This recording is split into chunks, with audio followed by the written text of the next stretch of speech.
नमस्कार दोस्तों, मैं किशोर चौधरी। मेरे YouTube चैनल पे आप सबका स्वागत है। तो दोस्तों, कल अपन ने दो नाउन देखे थे, प्रॉपर नाउन और कॉमन नाउन। आज अपन इसका तीसरा और चौथा नाउन है। तीसरा नाउन है इसका कलेक्टिव नाउन। जैसे इसका नाम से ही लगता है, अपन को पता चला कलेक्ट, संग्रह, ठीक है, यानी कई चीज़ों का एक जगह इकट्ठा होना या समूह बनना। समूहवाचक संज्ञा, हिंदी में इसको बोलते हैं समूहवाचक संज्ञा। ठीक है, जैसे अगर राम है प्रॉपर नाउन हो गया, लड़का है कॉमन नाउन हो गया। अगर लड़के हैं ढेर सारे और एक समूह में खड़े हैं तो कलेक्टिव नाउन। देखिए, इसमें अलग अलग मैंने उदाहरण दिए, इससे बाहर कोई एग्जाम में जाता नहीं तकरीबन। कंपनी, ठीक है, कंपनी का मतलब होता है कंपनी। नेशन, राष्ट्र। अब देखिए, राष्ट्र या नेशन में कई राज्य मिलके एक राष्ट्र बनता है। ठीक है, कई लोग मिलके एक राष्ट्र का निर्माण करते हैं। तो कई लोगों के मिलने से या कई राज्यों के या कई जिलों आदि इन सब से मिलने से जो राष्ट्र बनता है वो एक समूह का प्रतीक है। नेशन, आर्मी, सेना, ठीक है, कई सिपाही मिलके एक आर्मी बनाते हैं। फैमिली, परिवार, ये भी कई सदस्यों से मिलके, परिवार के कई सदस्य मिलके कई सदस्य मिलके एक परिवार का निर्माण करते हैं। ठीक है, पिता, पुत्र, पत्नी, उसकी पुत्री आदि, ये सब मिलके क्या एक परिवार बनाते हैं। ग्रुप, समूह, ये समूह किसी का भी हो सकता है। ठीक है, कुछ लोगों का समूह हो सकता है या फिर कुछ चीज़ों का समूह हो सकता है। टीम, टीम अलग अलग टीमें हो सकती है, किसी भी खेल की हो सकती है या कोई कार्य करने के लिए टीम बनाई गई हो वो भी हो सकती है। पीपल, लोग, जनता, ठीक है, लोग या जनता, जनता मिलके पीपल बनते हैं। कमिटी, स्पेलिंग ध्यान से लिख लीजिए दोस्तों, इसमें डबल एम, डबल टी और डबल ई, ये तीनों रिपीट होंगे। ठीक है।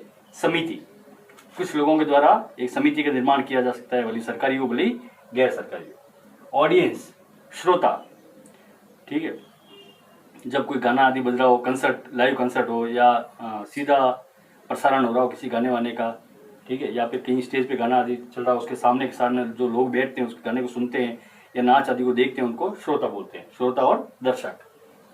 जूरी, निर्णायक समिति, ये जूरी शब्द थोड़ा अलबेला है, भारत में बहुत कम होते हैं। विदेशों में क्या होता है, अमेरिका है, इंग्लैंड है, ब्रिटेन है, वहाँ पे क्या होता है कि एक जज, जैसे भारत में एक जज बैठ के फैसला सुना देता है थोड़ा पटक के कि भाई ये फैसला सुनाया जाता है, फैसला वहाँ पे भी सुनाते हैं, लेकिन वहाँ पे कुछ लोगों को चुना जाता है दोनों पक्षों के द्वारा, आरोपी और आरोपित। ठीक है, जो आरोप लगाने वाला और जिसके ऊपर आरोप लगाया गया, दोनों की सहमति से कुछ लोगों को चुना जाता है और वो पूरा पक्ष सुन के उसके आधार पर निर्णय सुनाते हैं, वोटिंग करते हैं और उस वोट को वो फिर जज सुनाता है। ठीक है, तो इसको बोलते हैं जूरी, निर्णायक समिति। हर्ड, झुंड, ठीक है, ये अक्सर जानवरों का झुंड होता है, अ हर्ड ऑफ शीप्स, ठीक है, यानी भेड़ों का झुंड। फ्लीट, जहाजों का बेड़ा। अब फ्लीट पानी के जहाज भी हो सकते हैं, हवाई जहाज भी हो सकते हैं, ठीक है, हवा में उड़ने वाले भी और पानी वाले भी, दोनों का लिए आप एक इस्तेमाल कर सकते हो, फ्लीट। स्कूल, विद्यालय, कई कक्षाओं से, कई विद्यार्थियों से मिलकर एक विद्यालय बनता है। गैलेक्सी, आकाशगंगा, ठीक है, कई ग्रह, उपग्रह, तारे आदि ये सब मिलकर एक आकाशगंगा या गैलेक्सी का निर्माण करते हैं। कॉलोनी, बस्ती, कई घरों से मिलकर एक बस्ती का निर्माण होता है। बंच, गुच्छा, चाबियों का गुच्छा हो सकता है, अ बंच ऑफ कीज, या अंगूर का गुच्छा हो सकता है, अ बंच ऑफ ग्रेप्स, इस प्रकार से गुच्छा। क्राउड, भीड़, कुछ लोगों की भीड़, ठीक है, लोग आपस में मिलके, ठीक है, या किसी अन्य, ठीक है, जानवर आदि की भीड़ भी हो सकती है, अलग अलग जानवर मिलके भीड़ बना सकते हैं। मॉब, हिंसक भीड़, आजकल एक मॉब लिंचिंग शब्द बहुत ज़्यादा आ रहा है। ठीक है, मॉब का मतलब होता है हिंसक भीड़, ऐसी भीड़ जो हिंसात्मक हो चुकी हो, ठीक है, और कोई ऐसे कारणों में, लिंचिंग मतलब मारपीट या किसी को पीटना, मारना, ठीक है, ये इसमें शामिल होता है मॉब लिंचिंग में। पुलिस, ठीक है, वैसे अपन उसको पुलिस पढ़ते हैं लेकिन होता पुलिस होता है। पुलिस का मतलब आपको पता ही होगा। गैंग, कुछ लोगों का समूह मिलके एक गैंग बनाते हैं, कुछ लोग मिलके क्या बनाते हैं, एक दल या गैंग। स्क्वाड, स्क्वाड अक्सर फौज में इस्तेमाल किया जाने वाला शब्द होता है ज़्यादातर, या फौज या पुलिस, जो भी सेना या पुलिस है वहाँ पे स्क्वाड होते हैं, दस्ते होते हैं अलग अलग। ठीक है। काउंसिल, परिषद, ठीक है, कि सरकारी या गैर सरकारी कुछ लोगों का अधिकारियों आदि का एक समूह होता है जिसको काउंसिल बोल सकते हो। पैक, झुंडिया समूह, ठीक है, कि कुछ लोगों का पैक आ रहा है या कुछ लोग वहाँ पे पैक के रूप में बैठे हुए हैं, झुंडिया समूह के रूप में। फ्लॉक, फ्लॉक पक्षियों आदि का जो झुंड होता है, हवा में उड़ा होता है, अपन बोलते थे अ फ्लॉक ऑफ बर्ड्स, ठीक है, यानी पक्षियों का एक झुंड। स्वाम, स्वाम अक्सर मक्खियाँ जो होती है, भिन भिनाती हुई जो मक्खियाँ होती है, उनको जो झुंड होता है उसको स्वाम बोलते हैं। स्टाफ, स्टाफ तो गवर्नमेंट का भी हो सकता है, प्राइवेट भी हो सकता है। कुछ लोगों का जो वहाँ पे काम कर रहे होते कर्मचारी होते हैं, वो सब मिलके स्टाफगण या जो कर्मचारी गण है वो स्टाफ कहलाते हैं। क्रू, क्रू होता है, ये क्रू नहीं होता, क्रू, क्रू यानी कर्मी दल। कोयर, कोयर का मतलब होता है गायक दल। अक्सर अपन ने देखा होगा चर्च के अंदर कुछ 8-10 औरतें और आदमी खड़े होकर एक ही राग में जोर जोर से गाना गाते हैं, उसको बोलते हैं कोयर।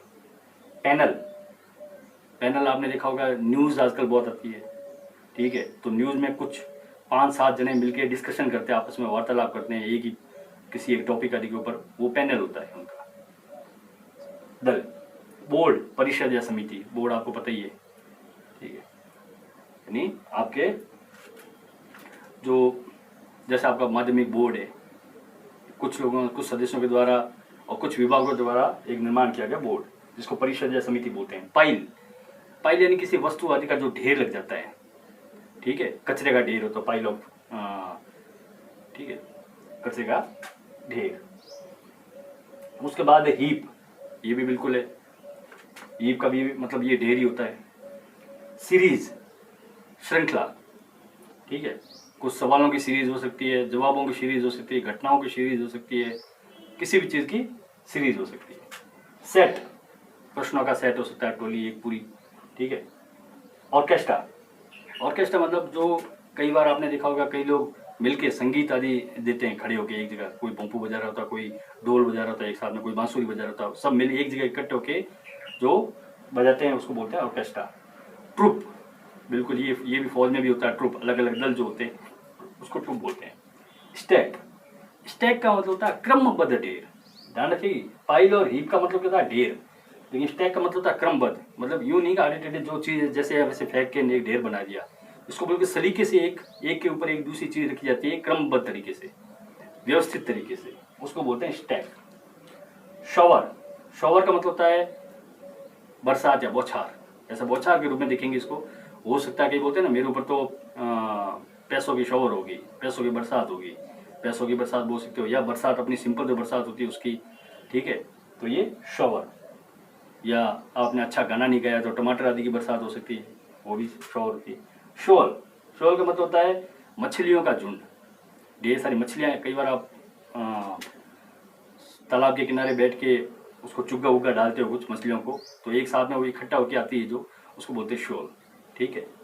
तो ये आपके कुछ कॉमन एग्जाम्पल है। इनमें भी दोस्तों कुछ चीज़ें हैं वो आपको ध्यान रखनी पड़ेगी कि एग्जाम में जो सवाल आता है उसमें अक्सर पूछा जाता है कंपनी के आगे इज लगेगा आर लगेगा, ये एक वचन है बहुवचन है, कुछ ऐसे शब्द है जो थोड़े अटपटे हैं, पीपल है, ठीक है, पुलिस है। अब ये बड़ा ही अटपटा शब्द है, पुलिस, ठीक है, जूरी है, ये कॉमनली एक वचन में ज़्यादा इस्तेमाल होते हैं, ये, ठीक है। तो इसके आगे इज लगेगा आर लगेगा, ये इसके बाद जब ये चारों अपने नाउन पूरे हो जाएंगे इसके बाद कुछ उदाहरण लिखाऊंगा, उसमें इनके भी कुछ उदाहरण होंगे जो अक्सर एग्जाम में आते हैं, भले प्रतियोगी परीक्षा हो, भले बोर्ड के एग्जाम हो, तो वो आपको अच्छी तरह से वो एग्जाम्पल अच्छी तरह से ज़्यादा गौर से देखने हैं, ये तो आपको देखनी है, उन पे ज़्यादा ध्यान देना आपको, ठीक। हाँ तो दोस्तों इसके बाद अपना आता है मटेरियल नाउन। मटेरियल नाउन में जिसको बोलते हैं द्रव्यवाचक संज्ञा।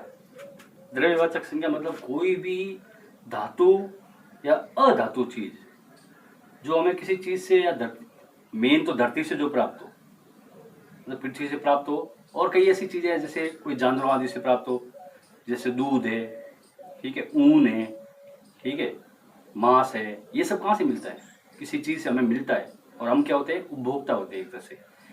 अपन ने जैसे घर बनाने की ठानी है, ठीक है, घर बनाना अपन को। अब घर बनाने में जो जो वस्तुएं हमें चाहिए होती है, शुरू से लेके एंड तक, ए से लेके जेड तक, वो सारी वस्तुएं मटेरियल में आती है, मैक्सिमम उसमें मटेरियल में आती है। अब आप कुछ उदाहरण देख लीजिए, ये सब कौन सी है? द्रव्यवाचक संज्ञा। ठीक है, कॉटन, कपास या सूत, जो खेतों में कपास उगता है उससे हमें ये कॉटन प्राप्त होता है। गोल्ड, सोना, धरती से मिलता है। डायमंड्स, हीरे, धरती से मिलते हैं। कोल, कोयला, धरती से मिलता है। सीमेंट, धरती से मिलती है। स्टोन, पत्थर, धरती से मिलते हैं। ग्लास, कांच, कैल्शियम एक धातु होती है, ठीक है, सॉरी अधातु होती है, लेकिन हमें मिलती कहाँ से? धरती से मिलती है। प्लास्टिक, प्लास्टिक, आयरन, लोहा, स्टील, इस्पात। ध्यान रखिएगा, एक शब्द होता है STEAL, यहाँ पे अगले वाले ई के पास अगर ए आ जाता है तो उसका मतलब होता है चोरी करना, लेकिन ये क्या है? इस्पात धातु। मार्बल, संगमरमर। मिल्क, दूध। वूल, ऊन। सिल्वर, चांदी। लाइम, चूना। सॉल्ट, नमक। कॉपर, तांबा। CNG जो गैस होती है, जो लिक्विड फॉर्म में होती है, हमें पृथ्वी से मिलती है। एल्यूमिनियम, इसको एल्यूमिनियम भी बोलते हैं, एल्यूमिनियम भी बोलते हैं, दोनों सही है। जेम, जेम में जितने भी रत्न आते हैं, माणिक वाणिक, जितने भी प्रकार के पुखराज, पुखराज आदि जो भी है, वो सब इसी में आते हैं। Rubber, rubber. फाइबर, जितने भी रेशे, ठीक है, जितने भी रेशे पेड़ पौधे आदि से कई जो अपने रेशे प्राप्त करते हैं, भले ही वो आर्टिफिशियल हो, भले ही नेचुरल हो, यानी भले ही कृत्रिम रेशे हो, भले ही प्राकृतिक रेशे हो, ये सब किसमें मिलेंगे? आपके मटेरियल नाउन में। वुड, लकड़ी। सिंथेटिक्स, कृत्रिम वस्तु या वस्तुएं, जगह नहीं थी होके, वस्तुएं, ठीक है। शैम्पू, बाल धोने का जो शैम्पू होता है वो भी मटेरियल नाउन है। ऑयल, तेल लगाते हैं जो अपन, या तेल इस्तेमाल करते हैं तड़के आदि के लिए, वो सारे जितने भी प्रकार के तेल आते हैं वो सारे मटेरियल नाउन है। पेट्रोल, डीजल, केरोसिन, पेपर, कागज, ठीक है। प्लाईवुड, वाइन, जितने भी प्रकार की शराब है वो सारी मटेरियल नाउन में। ब्रास, पीतल। तार, तारकोल या डामर। पेंट, जो अपन पेंट करते हैं घरों आदि पे। केमिकल, जितने भी रसायन है सारे सारे इसमें होते हैं। लेड, सीसा। ब्रॉन्ज, कांसा। रेक्सिन, कोरल, जो समुद्र के किनारे या समुद्र के अंदर जो गहराइयों में भी जो सबसे जो उसके समुद्र तल में जो कई चट्टाने टाइप पाई जाती है, मूंगे की चट्टाने बोलते हैं इसको, ठीक है, मूंगा। अब देखिए दोस्तों, ये सारी चीजें एक वचन भी हो सकती है, इसमें कई चीजें एक वचन हो सकती है, और बहुवचन के रूप में भी अपन यूज कर सकते हैं। बहुवचन तो कई चीजों में आप इसमें कईयों में एस लगाओगे तो गलत हो जाएगा, ठीक है, वो मैं आपको अलग से उदाहरण देके बताऊंगा कौन कौन सी चीजें जिसको आप बहुवचन के रूप में बोल सकते हो, ठीक है, और कौन कौन सी चीजें जिसको आप एक वचन के रूप में बोल सकते हो। ये जितनी भी आपके मटेरियल नाउन है, ये सारे के सारे अनकाउंटेबल है।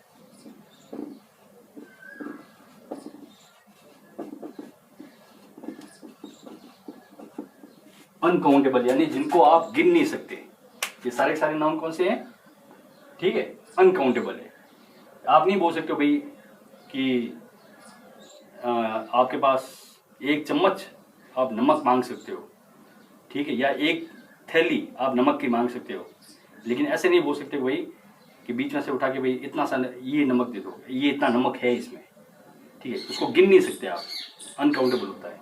वैसे ही किलो विलो आप बोल सकते हो, लेकिन अगर आपके पास चांदी है, अब चांदी को आप खोल के गिन नहीं सकते कि 1 2 3 4 5 चांदियाँ दे दो या 6 चांदियाँ दे दो, ऐसे नहीं बोल सकते आप। भले कोई भी चीज़ दे दो उसमें, ठीक है, भले पत्थर हो कोई भी, लेकिन इसको कई जगह पे एक वचन के इस्तेमाल कर सकते हैं, ठीक है।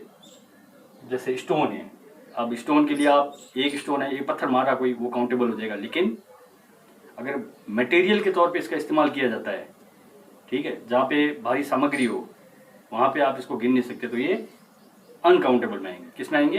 अनकाउंटेबल हो, भले केरोसिन हो, भले पेपर हो, भले प्लाईवुड हो, भले वाइन, ब्रास, तार, पेंट, कोई भी आइटम इसमें सारे सारे किस में आएंगे? अनकाउंटेबल में। बाकी प्रॉपर नाउन है बिल्कुल आपके काउंटेबल में आएंगे, ठीक है। एब्स्ट्रैक्ट नाउन जो है वो भी अनकाउंटेबल में आते हैं। तो एब्स्ट्रैक्ट नाउन और मटेरियल नाउन ये सारे किसमें, अब देखते हैं ना, मैंने आपको बताया था भाई मैं आज बहुत खुश हूँ, अब खुशी गिन के मैं बता नहीं सकता कि इतना खुश हूँ, इतना खुश हूँ, इतने ग्राम खुश हूँ, इतना किलो खुश हूँ, ठीक है, वो आप महसूस कर सकते हो, आप इसको गिन नहीं सकते। तो काउंटेबल और अनकाउंटेबल, इसके बाद जो आपकी दो संज्ञाएं और है, उसको पूरा करने के बाद कुछ 2-3 टॉपिक और बचेंगे, वो भी आपका मैं क्लियर करवा दूंगा, ठीक है, ताकि आपको कन्फ्यूजन नहीं रहे किसी प्रकार का। और कुछ विशेष जो नियम है नाउन के, जो एग्जाम में सवाल आते हैं, वो आपको उदाहरण सहित में 15-20 जो भी है आपको बता दूंगा, ताकि आपको एग्जाम में अगर सवाल आता है उससे संबंधित, और उन्हीं में से आते हैं, सीधे प्रकार से बहुत कम पूछा जाता है, छोटी लेवल में पूछा जाता है 8वीं 9वीं तक, लेकिन बाद में बड़े स्तर पे वो नहीं पूछे जाते कि भाई सीधा लिखा हुआ सॉल्ट एंड आपसे पूछ ले भाई ये कौन सा नाउन है। बहुत ही हल्के लेवल का कोई पेपर हो तो उसमें आ जाएगा, लेकिन बाकियों में नहीं आएगा, और खास करके कलेक्टिव नाउन के ज़्यादा आते हैं, ठीक है, तो आपको उस पर ध्यान देना पड़ेगा।